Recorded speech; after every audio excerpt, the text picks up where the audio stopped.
Hi everybody, it's Annette from The Art of Intuition. And today we are going to talk about, are we trying to make the impossible work?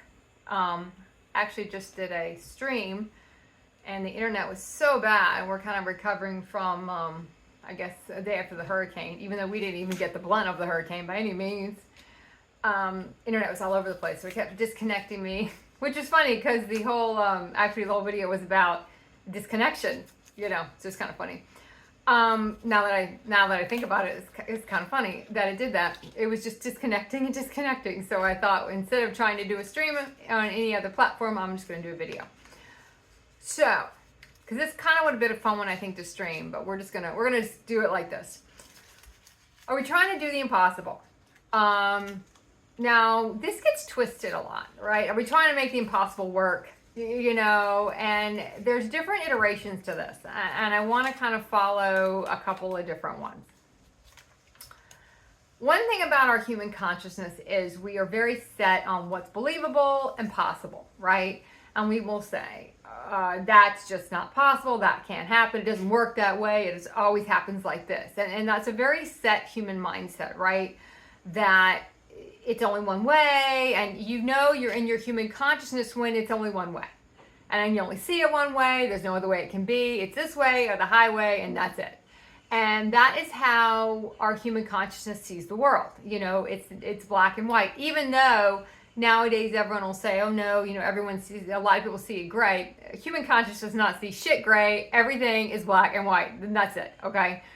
It's good or bad, it's the victim or it's the hero, it's the person who did it to you or you got it done to you. That's human consciousness. It's not to judge how it functions, it's just what it is. It's the unconscious part of your soul. So it has a very set belief. That's not possible, that can't happen, that doesn't happen like that. Fairies don't exist, unicorns aren't real. We can't go into a different reality, we can't create a different reality. Which we all know in higher consciousness that we can do those things, right? So a lot of the tough stuff we'll talk about on this channel, and you'll see it on a lot of consciousness channels, to talk about being able to do whatever you want to do. Being able to do, you can create whatever you want to create, and you can make whatever you want to make, and you can make any reality be what you want it to be. And that is true. But what will happen is we try to take a reality and make something happen within the reality that the reality cannot support. So we kind of will go the other direction where we think, oh, we can do anything's possible, which is true, but not possible within the timeline we're in. So there becomes these caveats to things. And that's why we talk about quantum jumping. Well, if you're in your human consciousness, you can't quantum jump because your body's almost too dense. You can't see the patterns to jump through them. Your consciousness is not open enough. You haven't expanded enough to be able to see what's in your field, to understand why you have to go through something, why you don't have to go through that again. You don't have the conscious perception to understand what you're even doing when you're quantum jumping. So when you say, hey, everyone can do whatever, that's true, but in your human consciousness, we're very limited. That's why you don't see anyone ingrained in human consciousness with clairaudience or clairvoyance. They have to have shifted to some extent to be able to see and open up to certain things in their field. And if they're not open to those things, you're just not going to see them. So as we go through different parts of our journey, we get into realities where I kind of see these, and we will go through this, at least I did, so I can only speak for myself. We will go through this up through quite a few of iterations of our ascension process. And I call them iterations, you can call them different timelines. They're different dimensions we go through when we're going through our ascension, which is just ascending the body's consciousness. That's what ascension is. We're ascending the body. We're taking the body with us. It's not just I'm going to touch higher consciousness. We're going to live higher consciousness. We're going to become higher consciousness, which means you're not lured, tempted, interested in any of the human realities because they don't hold anything. They don't have any power anymore. They're not tempting us to go back and let's let's roll the dice again and see where we get this time when we do it. Even though we know that this game is stacked, man. It's you can't win. It's rigged. You know, you're never gonna win. It's Vegas is always gonna win. The human realities are always gonna win. You're not gonna win them. You might be successful for a short period of time, but you know, you won't win them forever. I guarantee you that. Even when we win them, we don't feel like we did. We always wanted to win something else, no matter what it was we won. So, because human realities are kind of set up is that the prize. There's a prize. There's a prize. And then you get there and this really isn't a prize, is it? But you keep kind of falling for it. It was almost like when you were back in the day when you would go on the dating sites. You might go on it for a month or two, and then when you'd go off, you'd get all these things to tempt you back. Like, oh, look who messaged you, and they'd send you these pictures of these really, you know, beautiful-looking people to try to see if you'll log back in. But those were not the people that were messaging you. These were just ones that these are profiles that they created to get people to come back, to click back and register again, so you could read the message. But anyway, I digress. Okay, so if we can create anything, why is it impossible? And I was talking to a person, might have been a month ago now, a couple months ago. And she was talking about her current job and how, you know, I can't make any more money at this current job, you know. And then she looked at me and she said, I know you're going to think that I'm closed-minded there. And you would say that's not true. And I have to open myself up to believing I can. And I said, well, maybe not exactly. This is where it starts to get a little trickier, because we do, if you're in a very human linear existence and it's still in a job that you have found after a while it's now constricting, you do feel like you want to change. You might have maxed out on that timeline. You're not going to make any more money on that timeline. There's a reason why you're coming to that conscious awareness where this has kind of tapped itself out. There's nowhere else for me to go here.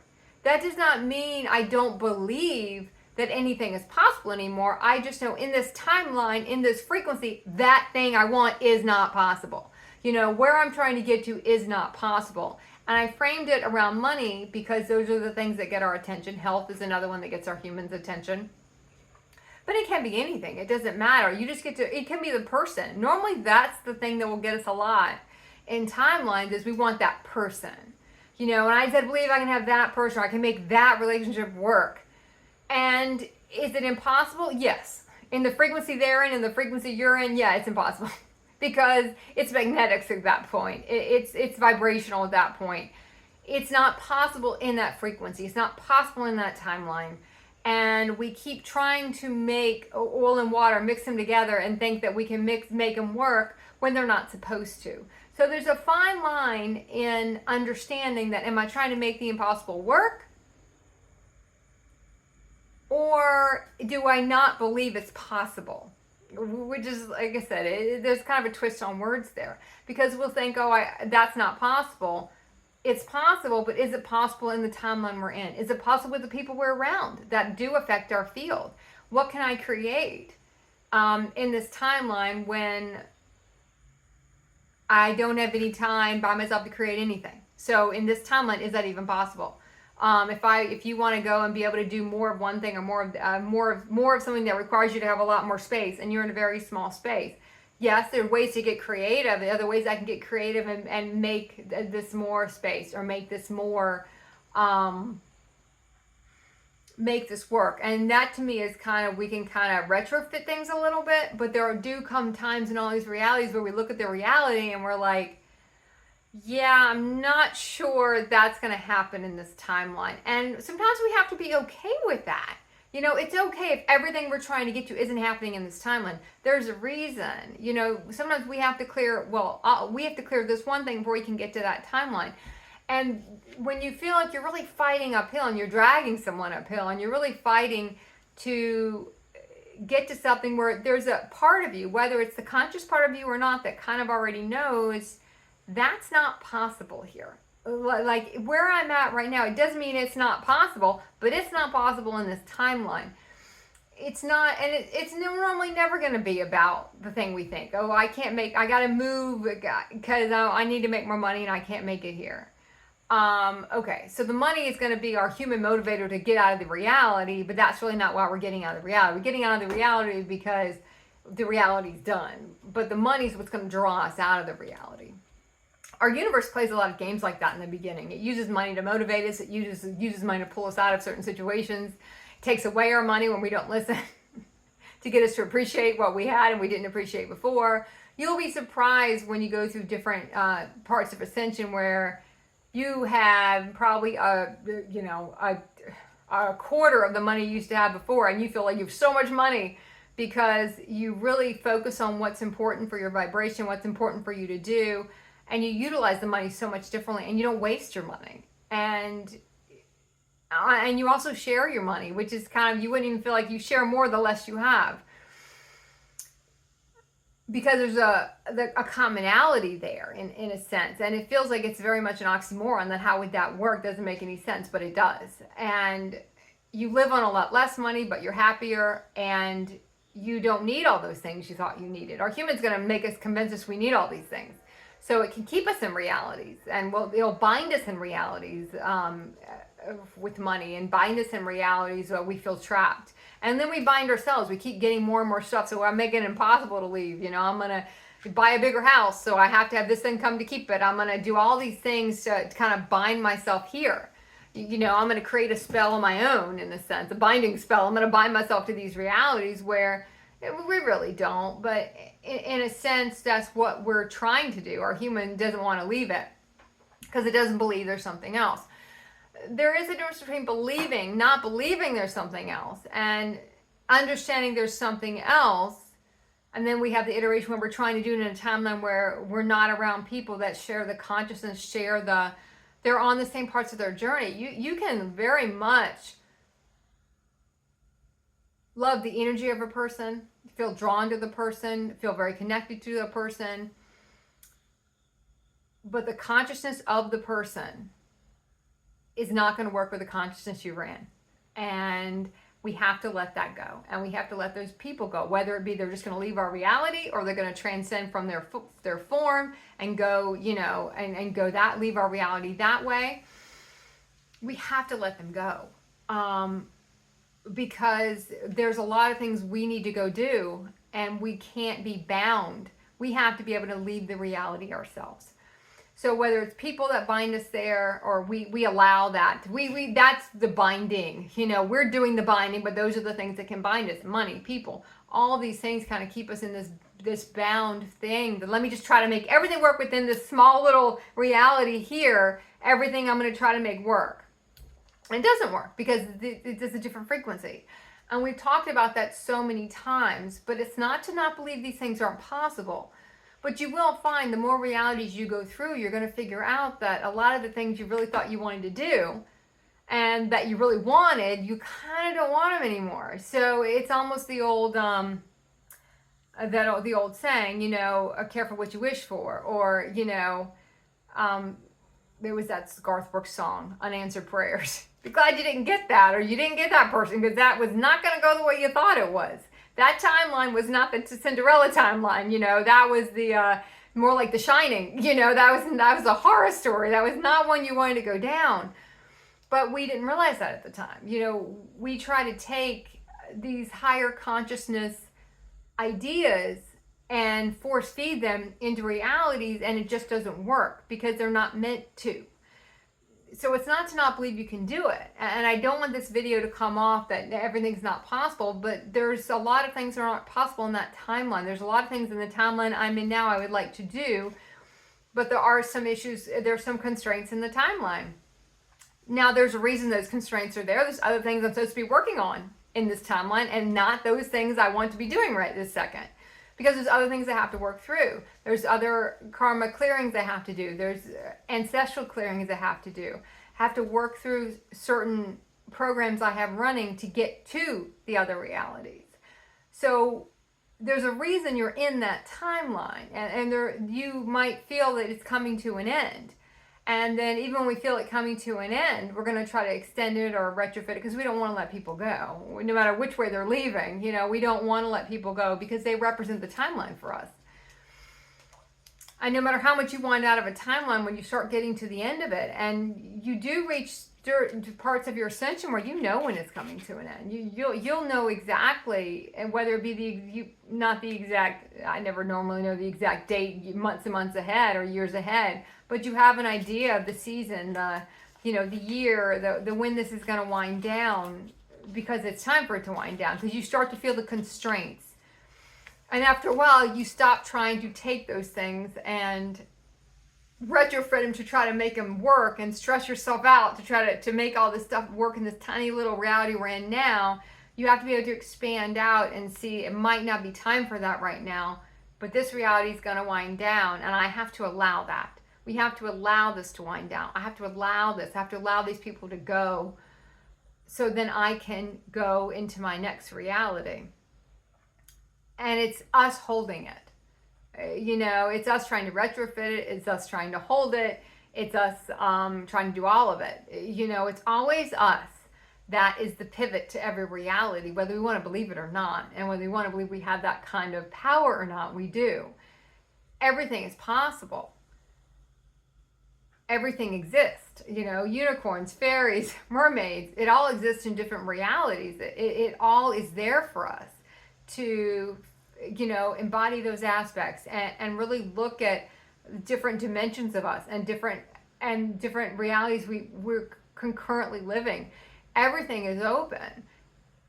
Don't narrow it to or lose.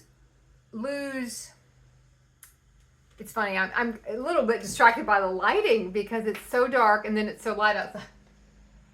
It's the hurricane clouds are clearing. It's like really, really light and then it's really, really dark. So I feel like in one moment I'm very much, lit up, and then I lose all that lighting, and then it feels like it's nighttime in here. I don't want anyone to get disheartened because they're trying to, and that goes back to a video actually I did a little while ago about thinking positive doesn't really shift it a lot of times.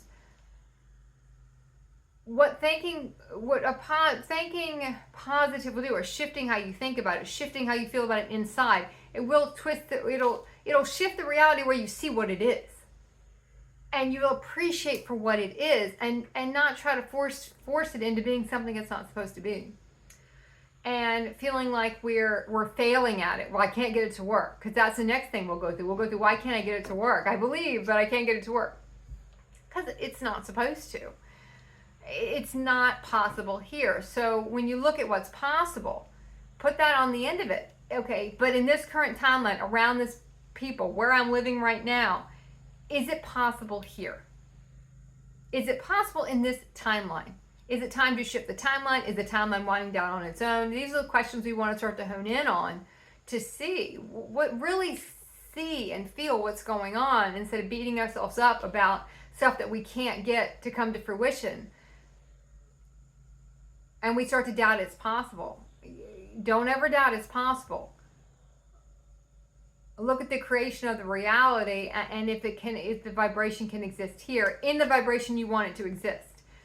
A lot of times we'll try to rush a lot of stuff in and do a lot of stuff and rush in because I want to do that. I want to do all these things, but it doesn't turn out. You're like, it was different than how, it was actually different than how I thought it was going to be, because we didn't let it come in organically. We try to rush it and fit it in. So now it's coming in a different frequency. So it feels different. Everyone's acting different. It's not what I thought it was going to be. So, all right. I think I'm going to leave it here. I think it's like 8 o'clock at night outside. Okay. Keep practicing the art of intuition.